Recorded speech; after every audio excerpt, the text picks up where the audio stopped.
Amis auditeurs, nous retrouvons le père Biagio Virgiti, prêtre corse incardinier à Madagascar et actuellement à la paroisse Bonne Nouvelle à Paris, pour la parole de ce dimanche. Chers amis de votre radio chrétienne, bienvenue pour ce commentaire des lectures du 11e dimanche du temps ordinaire de l'année A. Commençons sans plus tarder par la proclamation de l'Évangile. De l'Évangile selon saint Matthieu. En ce temps-là, voyant les foules, Jésus fut saisi de compassion envers elles, parce qu'elles étaient désemparées et abattues, comme des brebis sans berger. Il dit alors à ses disciples, « La moisson est abondante, mais les ouvriers sont peu nombreux.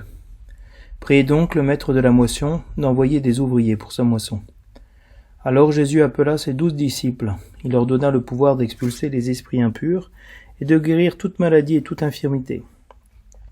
Voici les noms des 12 apôtres. Le premier Simon, nommé Pierre, André son frère, Jacques, fils de Zébédée, et Jean son frère, Philippe et Barthélemy, Thomas et Matthieu, le publicain, Jacques, fils d'Alphée et Thaddée, Simon le Zélote et Judas Iscariote, celui-là même qui le livra. Ces 12, Jésus les envoya en mission, avec les instructions suivantes. Ne prenez pas le chemin qui mène vers les nations païennes, et n'entrez dans aucune ville des Samaritains. Allez plutôt vers les brebis perdues de la maison d'Israël. Sur votre route, proclamez que le royaume des cieux est tout proche. Guérissez les malades, ressuscitez les morts, purifiez les lépreux, expulsez les démons. Vous avez reçu gratuitement, donné gratuitement.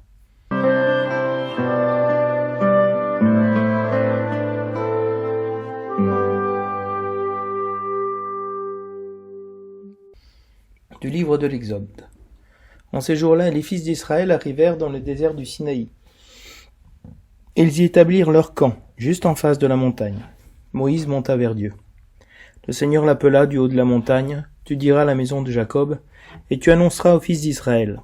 Vous avez vu ce que j'ai fait à l'Égypte, comment je vous ai porté comme sur des ailes d'aigle, et vous ai amené jusqu'à moi.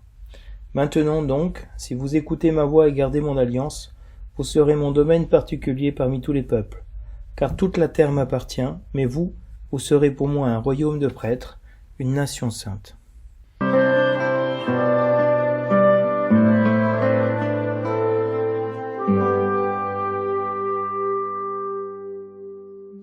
Le refrain du psaume nous dit « Il nous a fait, et nous sommes à lui, nous son peuple, son troupeau. » Acclamez le Seigneur, terre entière, servez le Seigneur dans l'allégresse. Venez à lui avec des chants de joie. Reconnaissez que le Seigneur est Dieu. Il nous a fait et nous sommes à lui, nous, son peuple, son troupeau.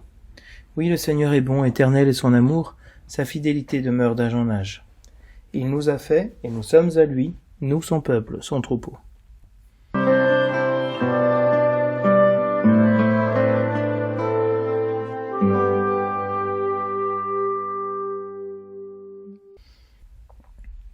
De l'Épître aux Romains.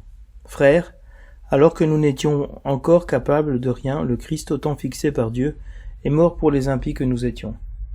Accepter de mourir pour un homme juste, c'est déjà difficile. Peut-être quelqu'un s'exposerait-il à mourir pour un homme de bien. Or la preuve que Dieu nous aime, c'est que le Christ est mort pour nous, alors que nous étions encore pécheurs. À plus forte raison, maintenant que le sang du Christ nous a fait devenir des justes, serons-nous sauvés par lui de la colère de Dieu. En effet, si nous avons été réconciliés avec Dieu par la mort de son Fils, alors que nous étions ses ennemis, à plus forte raison, maintenant que nous sommes réconciliés, serons-nous sauvés en ayant part à sa vie. Bien plus, nous mettons notre fierté en Dieu, par notre Seigneur Jésus-Christ, par qui maintenant nous avons reçu la réconciliation. Parole du Seigneur.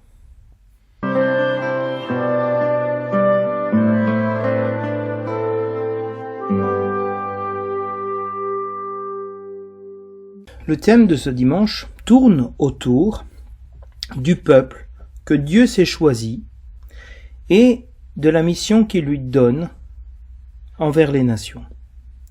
Si dans l'Évangile, Jésus choisit les 12 apôtres pour une mission, en voyant les foules comme des brebis sans berger, il les envoie vers les brebis perdues de la maison d'Israël. Mais dans la première lecture, Dieu ne choisit pas son peuple en vue d'une mission, mais pour être son peuple particulier, pour être une nation sainte, pour être sa propriété, c'est-à-dire le lieu de son existence, de sa présence, qui lui appartient. Un royaume de prêtres, c'est-à-dire avec un sacerdoce, un ministère, un service de sanctification pour les nations. Et une nation elle-même sainte. Pour cela, le psaume nous dit « Il nous a fait et nous sommes à lui. Nous, son peuple, son troupeau. » C'est-à-dire qu'il y a cette appartenance, si vous voulez, du peuple de Dieu, de l'Église, du troupeau du Seigneur que sont les fidèles, que sont les brebis du Seigneur. Et donc, nous appartenons au Seigneur pour être sa propriété, pour être signe de sa présence dans ce monde. Alors, comment comprendre le chemin qu'il y a entre l'Évangile et la première lecture? Parce que le chemin se fait toujours de l'Évangile vers la première lecture.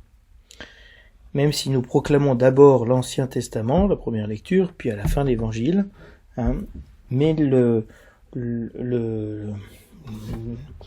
Concile a voulu donner à l'Évangile la primauté et la finalité de toute la célébration de la parole de Dieu. Dans cet Évangile, Dieu voit les nations comme des brebis sans berger. Il voit son peuple, Israël, les foules qui le suivent, comme des brebis sans berger. Alors il dit, la moisson est abondante, mais les ouvriers sont peu nombreux. Et il va envoyer des ouvriers à sa moisson, puisqu'il va choisir immédiatement les 12. Et l'envoi des 12 concerne d'abord Israël, pas seulement les nations païennes dans un premier temps. Ne prenez pas les chemins qui mènent vers les nations païennes, n'entrez dans aucune maison des Samaritains, allez plutôt vers les brebis perdues de la maison d'Israël. Donc, dans l'Évangile, Jésus envoie les apôtres vers les brebis perdues de la maison d'Israël. C'est-à-dire que dans cette première lecture, où Dieu dit à Moïse et à toute la maison de Jacob, vous avez vu ce que j'ai fait en Égypte, maintenant, si vous écoutez ma voix et gardez mon alliance, vous serez mon domaine particulier, parmi tous les peuples. Vous serez pour moi un royaume de prêtres, une nation sainte. Eh bien, le peuple n'a pas écouté cela. Il n'a pas gardé son alliance. Donc, il n'est plus devenu le royaume de prêtres, la nation sainte, le domaine particulier du Seigneur. Donc, Jésus-Christ a pour mission hier, avant de se tourner vers les païens, d'aller chercher les brebis perdues de la maison d'Israël qui n'ont pas accueilli l'alliance, qui n'ont pas gardé cette alliance que Dieu a faite avec eux en les faisant sortir de la maison de servitude de l'Égypte, et qui ont quitté ce domaine particulier du Seigneur, qui se sont égarés, et donc qui ne sont plus devenus une nation sainte, mais une nation païenne, non plus un royaume de prêtres, mais de païens. Donc vous voyez, la première lecture annonce ce que le projet de Dieu sur son peuple Israël, et avec l'Évangile on voit que cela ne s'est pas réalisé totalement, et donc il est nécessaire d'aller chercher les brebis perdues de la maison d'Israël, pour les ramener vers cette alliance que Dieu a fait avec son peuple. Alors vraiment, nous pouvons avec le psaume dire « Le Seigneur nous a fait et nous sommes à lui ». Nous lui appartenons. Nous sommes son peuple. Non seulement son peuple, mais son troupeau. Donc le Seigneur est notre berger. Et que se passe-t-il avec la deuxième lecture? Dans la deuxième lecture, Paul nous dit exactement, nous décrit cette situation. Nous étions, le Seigneur est venu nous chercher. Alors que nous étions encore capables de rien. Nous n'étions pas capables d'accomplir son alliance. Nous étions morts à cause de nos péchés. Et la preuve que Dieu nous aime, c'est qu'il est mort pour nous, alors que nous étions pécheurs, nous étions sortis de l'alliance de Dieu. Et lui est venu nous chercher pour nous réconcilier avec Dieu, à travers la mort de son Fils. Et son Fils a accepté de mourir pour des injustes que nous sommes. Nous n'étions pas des justes. Donc vraiment, la mission des apôtres, c'est celle de Jésus-Christ, non seulement d'aller chercher la brebis perdue, mais de mourir pour la brebis perdue, afin de le ramener, de le réconcilier avec Dieu. Parce que nous étions, nous dit Paul, ennemis du Christ. Et maintenant nous sommes réconciliés, pour que nous ayons la vie. Mettons notre fierté en Dieu, dans cette identité, dans cette appartenance à Dieu et à Jésus-Christ. Parce que eux nous ont donné la réconciliation. Donc vous voyez comment ce thème nous aide à voir le projet de Dieu, comment Dieu est en train d'agir dans notre vie pour nous ramener et nous sauver de la perdition, de nos péchés, de notre éloignement de lui, à travers son Christ et à travers ses apôtres.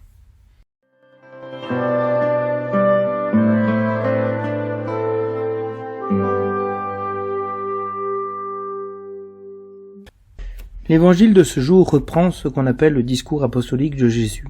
Lorsque Jésus va donc choisir ses apôtres et les envoyer pour sa mission.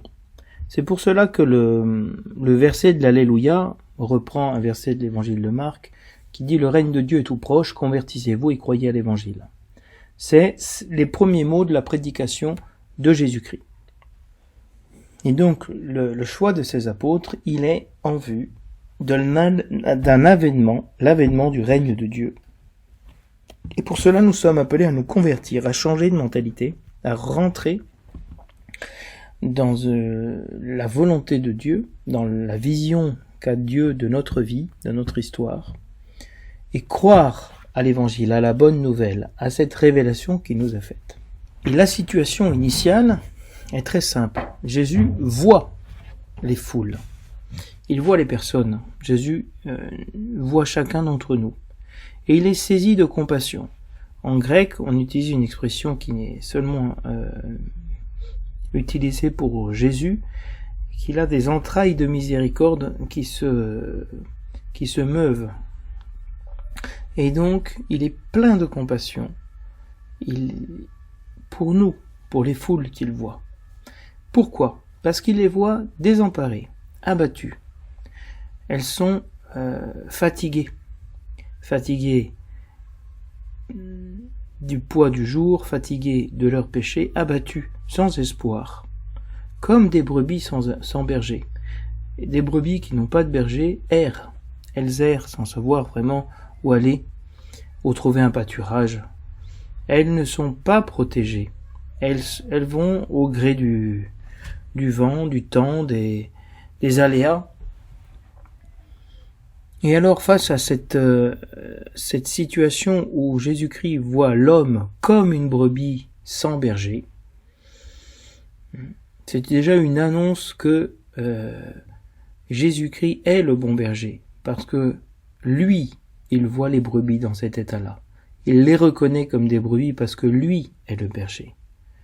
Et donc il va se manifester à ces brebis, les appeler à former son troupeau, son héritage, à travers ses apôtres.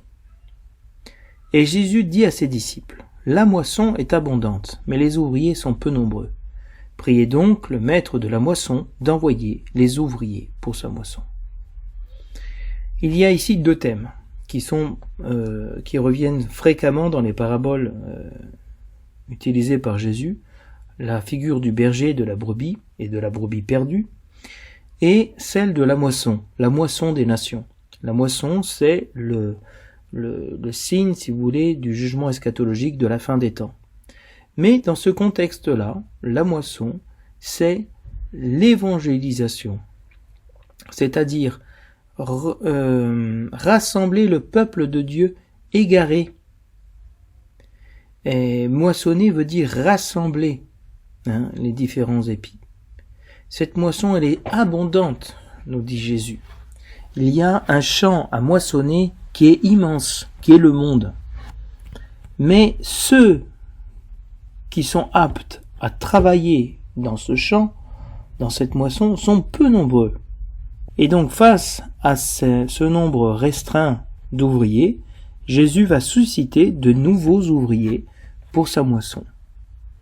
Et il s'identifie lui-même comme étant le maître de la moisson. C'est-à-dire celui qui est capable d'envoyer des ouvriers pour sa moisson. C'est lui qui est allé chercher les ouvriers pour travailler à sa vigne, à ses champs. Les ouvriers qu'on appelle de la dernière heure. Le Seigneur est sorti à toutes les heures du jour pour trouver des ouvriers. Et ceux qui ont travaillé et sont arrivés à la dernière heure ont été payés la même chose que ceux qui ont souffert tout le jour de travail. Et donc le travail, c'est l'évangélisation, c'est rassembler les épis qui sont les croyants, qui sont ceux que Dieu appelle pour devenir le froment de Dieu, comme dit saint Ignace d'Antioche, pour devenir le corps du Christ. Ces épis qui seront broyés pour devenir le corps du Christ. Jésus va envoyer des ouvriers à sa moisson. Envoyer se dit en grec apostello, ce qui a donné apostole, apôtre. Et Jésus est lui-même l'envoyé du Père pour nous sauver, et lui-même va envoyer les disciples. Comme le Père m'a envoyé, nous dit saint Jean, moi aussi je vous envoie. Et donc il appelle les 12. Il y a cet appel comme il y a eu l'appel prophétique. Les prophètes ont été appelés par Dieu. Et Jésus-Christ, en les appelant par leur nom, il en choisit 12, c'est-à-dire à l'image des 12 tribus d'Israël, de ces tribus d'Israël, ces brebis égarées de la maison d'Israël, et il leur donne un pouvoir d'expulser les esprits impurs et de guérir toute maladie et toute infirmité. Donc le premier pouvoir que Jésus-Christ donne, c'est d'expulser les esprits impurs, d'expulser le mal qui habite les hommes, qui a pris possession de la vie des hommes. C'est pour ça qu'ils sont fatigués et abattus, comme des brebis sans berger. Pourquoi ils n'ont plus de berger? Parce qu'ils sont devenus les bergers eux-mêmes de leur propre vie. Et donc ils errent. Et Jésus-Christ, en envoyant ses apôtres, va expulser d'abord ces esprits impurs et faire un signe, celui de la guérison de la maladie et de toute infirmité, de toute mollesse, si vous voulez. Parce que le péché nous rend mous, ne nous rend pas aptes à faire la volonté de Dieu. Donc cette mission, elle est d'expulser et guérir. Donc, chasser le mal et soigner la maladie de la personne. Donc vraiment prendre soin de l'homme. Et le nom des 12 apôtres que Jésus a choisi, Matthieu est le premier et le seul à nous dire que Simon, nommé Pierre, est le premier. Donc il y a un primat, une primauté de Pierre dans le choix des 12. Et ça, Matthieu le dit tout de suite. Le premier, c'est Simon-Pierre. Après, il y a André, son frère. Jacques, fils de Zébédée, et Jean, son frère. Donc Dieu est en train d'appeler des fratries. C'est très intéressant. Parce que, si vous voulez, l'histoire des patriarches, c'est des histoires de fratries.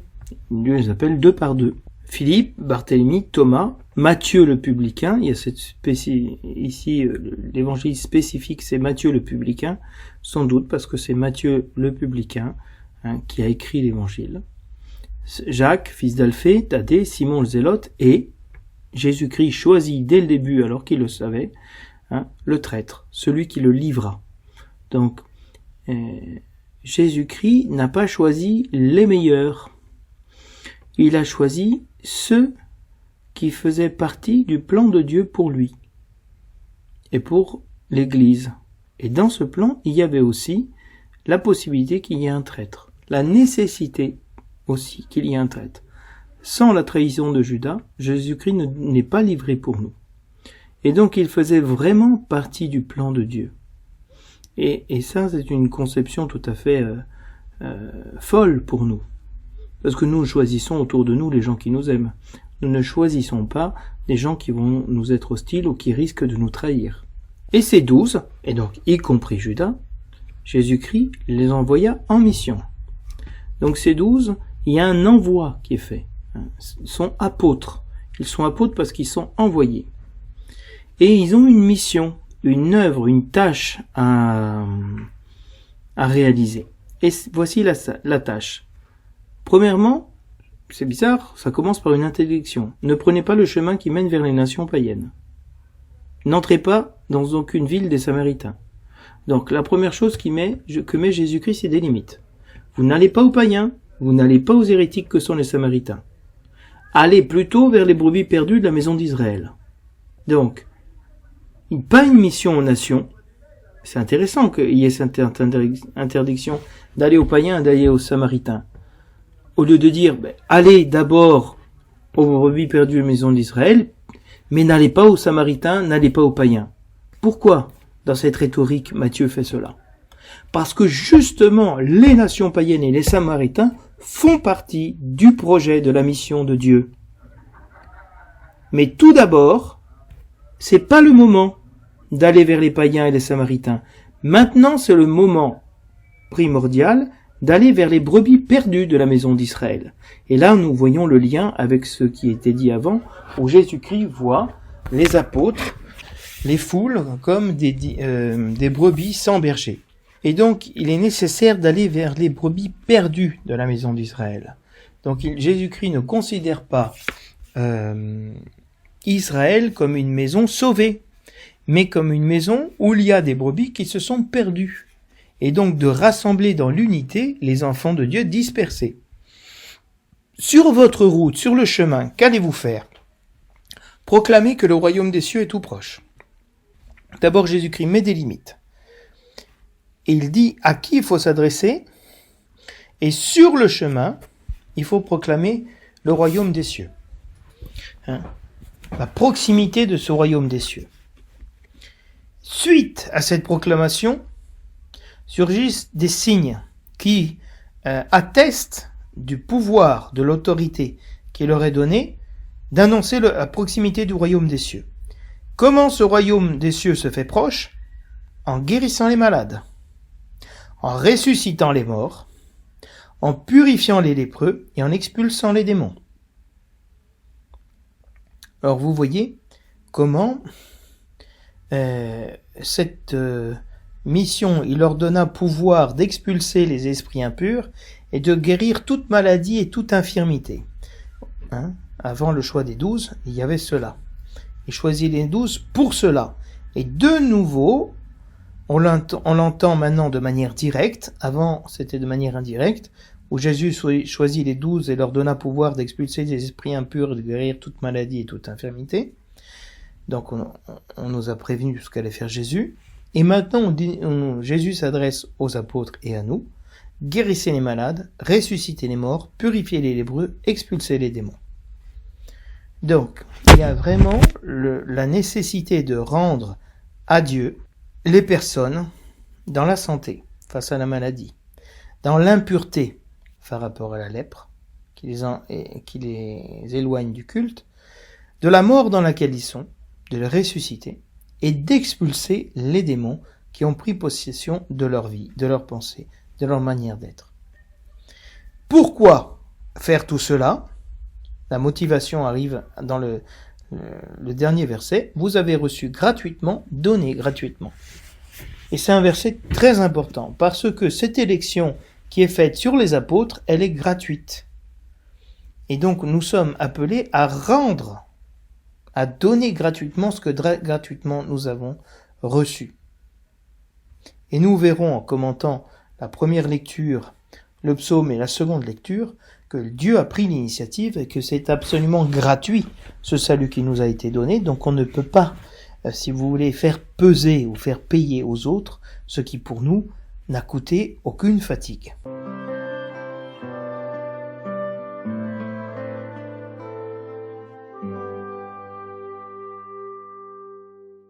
Regardons maintenant ce que nous dit La première lecture sur cette élection gratuite de Dieu. Les fils d'Israël arrivent au désert du Sinaï. Donc ils sont sortis d'Égypte.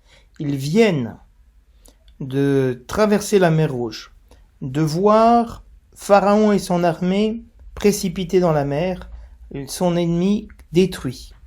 Donc ils ne sont plus fugitifs, ils sont libres. Ils peuvent aller en paix. Personne ne les poursuivra pour les ramener dans l'esclavage. Donc ils arrivent dans le désert du Sinaï, qui n'est pas un désert de sable, qui est un désert, si vous voulez, de pierre. Moi j'ai toujours imaginé cela comme un désert de sable, un peu comme le Sahara, mais pas du tout, ce n'est pas un désert de sable. Le désert du Sinaï, c'est un désert de roches. Et là, ils établirent leur camp, en face de la montagne où Dieu va se révéler. Donc ils arrivent face à cette montagne. Ils sont assis face à Dieu, et Dieu les voit de la montagne de la même manière que Jésus-Christ voit les foules sans berger, des brebis sans berger qui errent dans le désert. À ce moment-là, Moïse monte sur la montagne.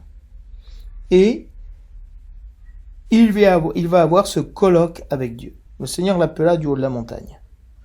Comme il a appelé les apôtres, il a appelé aussi Moïse pour une mission.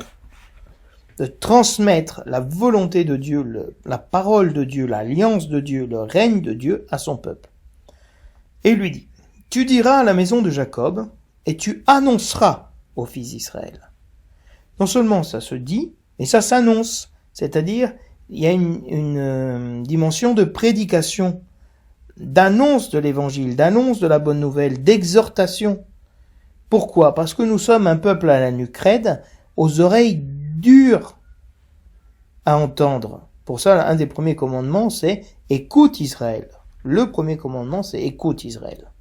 Donc, tu annonceras pour qu'ils écoutent. Et qu'est-ce qu'il va dire et annoncer ? Vous avez vu ce que j'ai fait à l'Égypte.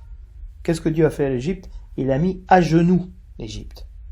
L'Égypte et toute son idolâtrie et toute sa violence et toutes ses injustices ont été mis à genoux par Dieu lui-même pour que son peuple sorte. Donc nous avons vu la toute-puissance de Dieu face à la toute-puissance de l'Égypte. Et vous avez vu comme je vous ai porté sur les ailes d'un aigle.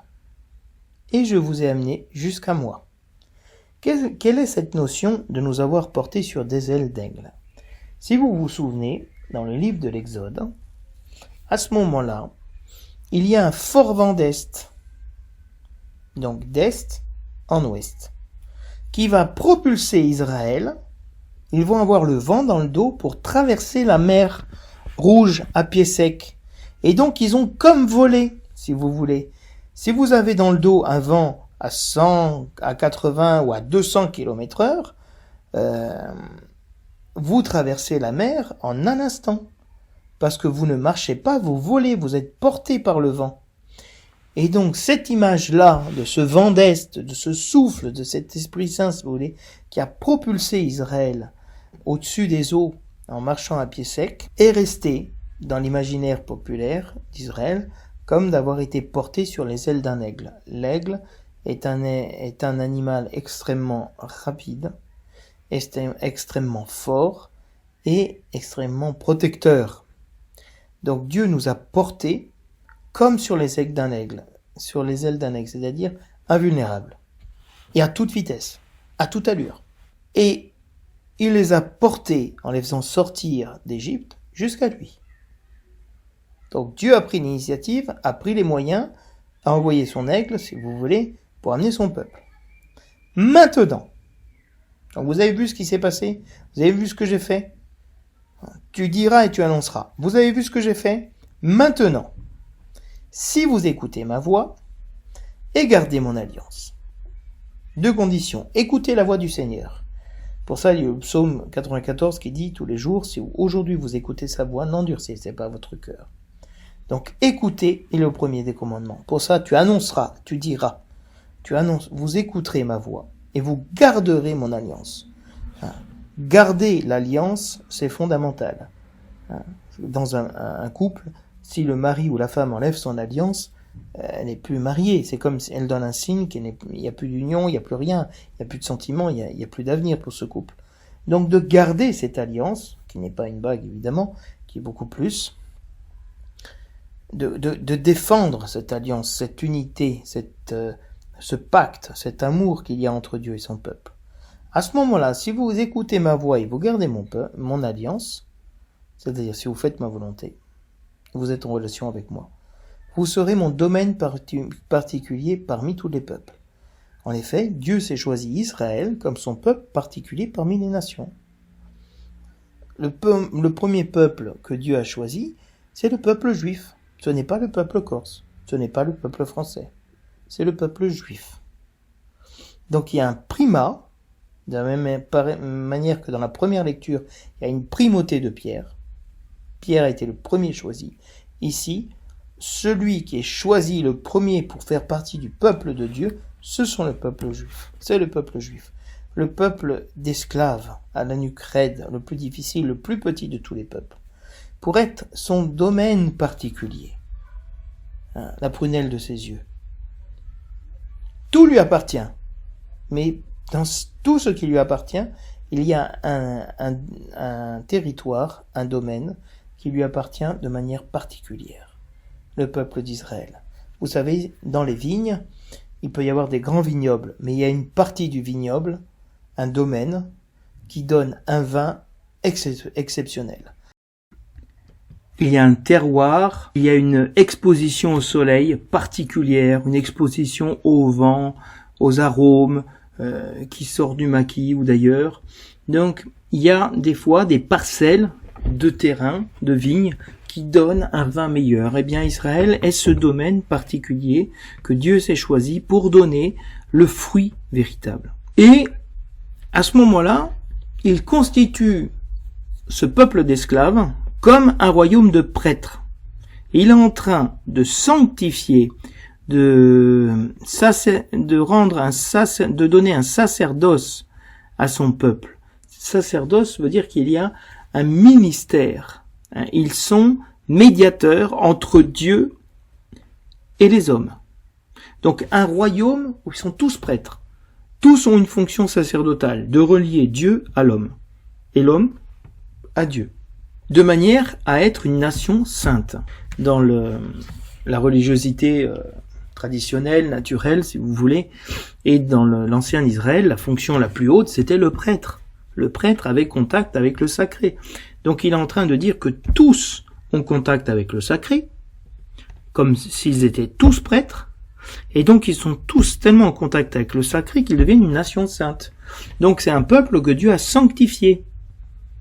Pour une mission, sanctifier le peuple, les nations, sanctifier le monde. Et donc il y a une élection incroyable de ce peuple d'esclaves, Dieu en fait des prêtres. La fleur du froment.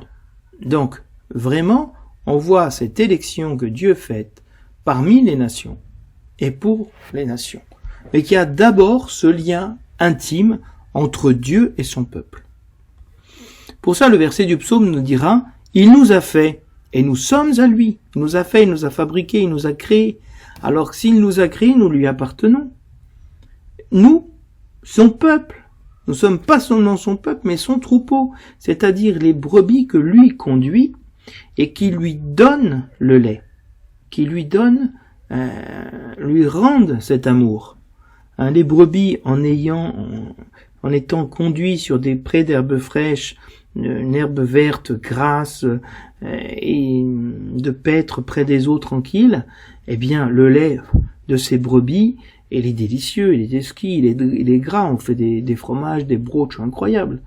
Si les brebis ne sont pas amenées paître dans des endroits où l'herbe est grasse et fraîche, le lait qu'elles donneront au berger sera de moins bonne qualité, sera différent.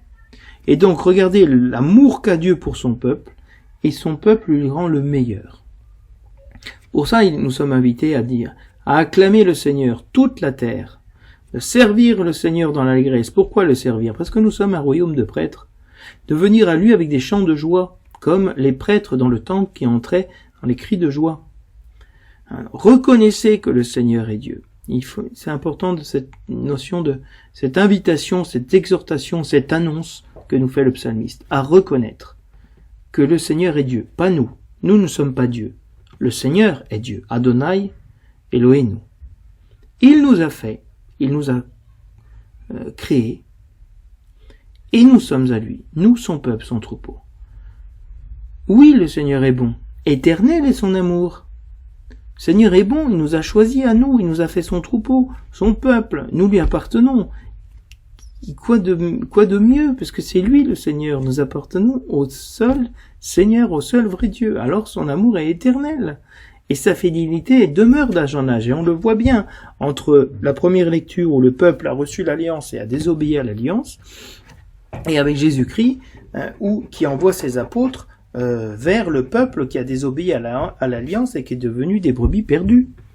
Donc vraiment, sa fidélité demeure d'âge en âge. Le titre de la deuxième lecture est le suivant, donné par le lectionnaire est le suivant. Si nous avons été réconciliés par la mort du Christ, à plus forte raison serons-nous sauvés en recevant sa vie. Et donc, nous allons voir comment dans cette parole, le terme de la réconciliation est fondamental. La mort de Jésus nous réconcilie avec lui, et sa résurrection, sa vie nous sauve. Cette initiative, cette intervention de Dieu, nous dit Paul, nous allons commencer donc à lire maintenant pendant plusieurs semaines l'épître aux Romains de manière continue, alors que nous étions incapables de quoi que ce soit, donc sûrement pas capables de recevoir Dieu. Le Christ, au moment que Dieu a fixé, est mort pour les impies que nous sommes. Donc nous étions capables de rien, donc nous n'étions sûrement pas capables de prendre une initiative d'aller vers Dieu. Dieu fixe un temps, il envoie son Fils qui meurt pour les impies que nous sommes, pour les mauvais que nous sommes. Et Paul continue. Accepter de mourir pour un homme juste, c'est déjà difficile. Accepter de mourir pour quelqu'un, même si c'est un homme de grande valeur, c'est vraiment impossible. C'est vraiment difficile. Alors, mourir pour quelqu'un qui ne vaut rien, personne ne va le faire. Personne ne va donner sa vie pour des gens de rien. Alors Jésus, lui, il a donné sa vie pour les gens de rien que nous sommes, pour les impies que nous étions. La preuve que Dieu nous aime, et Paul est en train de donner des preuves de l'amour de Dieu. Beaucoup de personnes ne croient pas à l'amour de Dieu. Eh bien, Paul est en train de leur annoncer le kérigme. Le Christ est mort pour nous, alors que nous étions encore pécheurs. Jésus-Christ est mort pour nous, pas seulement il y a plus de 2000 ans, mais aujourd'hui encore. Sa mort, je veux dire, quand il est mort il y a plus de 2000 ans, il est mort pour nous, qui sommes nés maintenant, qui vivons aujourd'hui, en 2023. Alors que nous étions encore des pécheurs, le Christ est mort pour nous. Il n'a pas attendu que nous soyons justifiés, que nous soyons saints, que nous arrêtions de pécher. Jésus-Christ n'est pas mort pour les bons. C'est pour ça que, si vous voulez, le moralisme n'a aucune place dans l'Église. En disant, et tu dois faire cela, et Dieu t'aimera. Non, Dieu t'aime, maintenant. Accueille cet amour, ta vie change. Tout simplement. Il n'y a pas de condition. Accueillir l'amour de Dieu, c'est cela qui nous sauve. Ce n'est pas « fais cela et alors tu verras l'amour de Dieu ». Non. L'amour de Dieu est gratuit. Il nous a aimés alors que nous étions pécheurs. Et ça, c'est une conception qui est encore très difficile à prendre chair et à s'incarner en France. Et dans l'Église, dans le monde. L'homme qui est pécheur et reste moraliste. Il pense que s'il fait du bien, on l'aimera. Il ne sait pas, il ne croit pas qu'en étant mauvais, Dieu peut l'aimer. Et donc, nous sommes encore aujourd'hui, si vous voulez, à un moment où l'Église a besoin de croire à cette bonne nouvelle. Que Dieu peut aimer les hommes mauvais. Avec tous les scandales qu'il y a aujourd'hui dans l'Église et dans le monde, on ne croit pas que Dieu puisse aimer les pécheurs. Que Jésus-Christ soit mort pour eux. À plus forte raison, maintenant que le sang du Christ nous a fait devenir des justes, serons-nous sauvés par lui de la colère de Dieu. Donc Jésus est venu, est mort pour nous alors que nous étions des pécheurs et des injustes. Maintenant que nous nous sommes convertis, que nous avons choisi et suivi Jésus-Christ, et donc le sang du Christ nous a fait devenir des justes, c'est-à-dire la communion au sang du Christ dans l'Eucharistie. Et malheureusement, trop peu de nos assemblées dominicales sont privées du sang du Christ. Le Concile a voulu redonner la communion au corps et au sang du Christ à tous les peuples de Dieu, avec une catéchèse adaptée, mais il a voulu la redonner. Et c'est difficile, si vous voulez, si nous ne recevons pas le signe du sang du Christ, de comprendre que Dieu nous appelle à verser notre sang, nous aussi, pour nos frères. Donc maintenant que nous avons été justifiés par la mort du Christ, par Jésus-Christ qui est mort pour nous, en mourant pour nous qui étions impies et pécheurs, Jésus-Christ nous a justifiés, c'est-à-dire nous a rendus justes. Il nous a rétablis dans la communion avec Dieu. D'autant plus, nous allons être sauvés maintenant de la colère de Dieu, qui s'abat sur les pécheurs, sur ceux qui refusent Dieu. Pourquoi cette colère est importante? Si nous avons été réconciliés avec Dieu par la mort de son Fils, alors que nous étions ses ennemis, à plus forte raison maintenant que nous sommes réconciliés, serons-nous sauvés en ayant part à sa vie. La colère de Dieu, elle s'abattait sur les hommes qui n'étaient pas réconciliés avec Dieu, sur les ennemis de Dieu. Et donc, la mort de Jésus-Christ, il s'est fait ennemi de Dieu, si vous voulez, en mourant à notre place. Et ça nous a sauvés de la colère de Dieu. Et ça nous a non seulement sauvés de la colère de Dieu, mais réconciliés avec Dieu, par la mort de son Fils, alors qu'on était ennemis. Alors, si maintenant on est réconcilié avec Dieu et qu'on n'est plus ennemi de la croix du Christ, ennemi de Dieu, d'autant plus nous allons être sauvés en ayant part à la vie nouvelle, à la vie éternelle qu'il nous donne. Et donc, Saint Paul continue, nous mettons notre fierté en Dieu, pas en nous, en Dieu qui nous a envoyé son Fils alors que nous étions mauvais, il nous a rétablis, et non seulement il nous a rétablis, mais il nous a donné l'Esprit Saint, la vie éternelle. L'esprit de son Fils, la nature de son Fils, pour pouvoir aimer comme lui à notre tour ceux qui sont ennemis de la croix du Christ, ceux qui nous détestent, ceux qui nous calomnient, ceux qui nous humilient. Nous mettons notre fierté en Dieu, par Jésus-Christ, par qui maintenant nous avons reçu la réconciliation. La réconciliation non seulement avec Dieu, avec nous-mêmes, avec nos frères et avec la création. Donc, chers amis auditeurs, j'espère que l'évangile de ce dimanche, la parole de ce dimanche, va renouveler en nous la mission de l'Église, la mission du peuple chrétien, d'être unis à son Seigneur et de manifester son amour gratuit pour les pauvres, pour les ennemis, pour les mauvais, pour les pécheurs. Parce que c'est vraiment l'œuvre de réconciliation que Dieu est venu faire, de réconcilier les brebis perdues de la maison d'Israël, les païens avec Dieu. Chers amis auditeurs, à la semaine prochaine.